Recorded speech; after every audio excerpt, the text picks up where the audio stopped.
ইংৰাজী নৱবৰ্ষৰ আজি প্ৰথমটো দিন।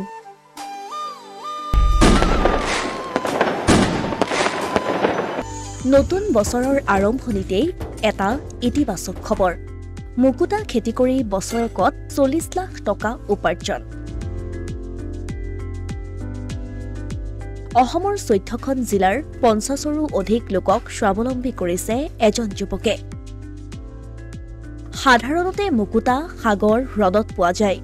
সাগৰৰ বুকুৰ পৰা মুকুতা সংগ্ৰহ কৰি ভিন্নধৰ্মী অলংকাৰ তৈয়াৰ কৰাৰ লগতে জ্যোতিষ শাস্ত্ৰতো ইয়াৰ ব্যৱহাৰৰ কথা দেখা যায়।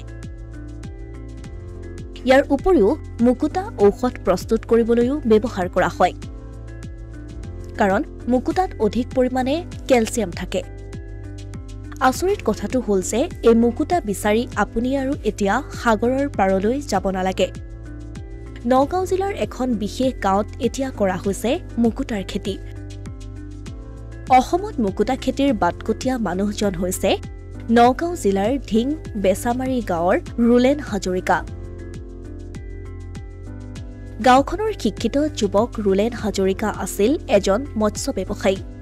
বিভিন্ন সময়ত মাছৰ পুখুৰীত মাছ ধৰিবলৈ পানী সিঁচাৰ পাছত মাছৰ লগতে বহুজাতৰ শামুক পোৱা গৈছিল।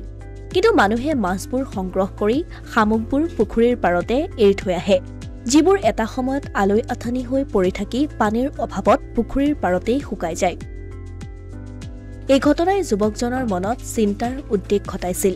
শামুকবোৰক লৈ কিবা এটা কৰিব পাৰি নেকি, তাৰেই চিন্তা কৰিছিল যুৱকজনে।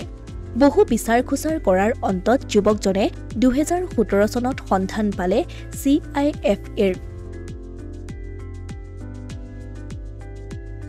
ভুৱনেশ্বৰত প্ৰশিক্ষণ গ্ৰহণ কৰি নিজৰ গাঁৱৰ পুখুৰীত আৰম্ভ কৰিলে মুকুতা পাম খেতি। প্ৰথমে 60,000 টকা বিনিয়োগ কৰি 15 মাহত 1 লাখ টকা উপাৰ্জন কৰিলে হাজৰিকাই। পৰৱৰ্তী সময়ত 14 লাখ টকা বিনিয়োগ কৰি 40 লাখ টকা উপাৰ্জন কৰাৰ লগতে সংস্থাপনৰ বাট মুকলি কৰিছে বহু পৰিয়ালৰ।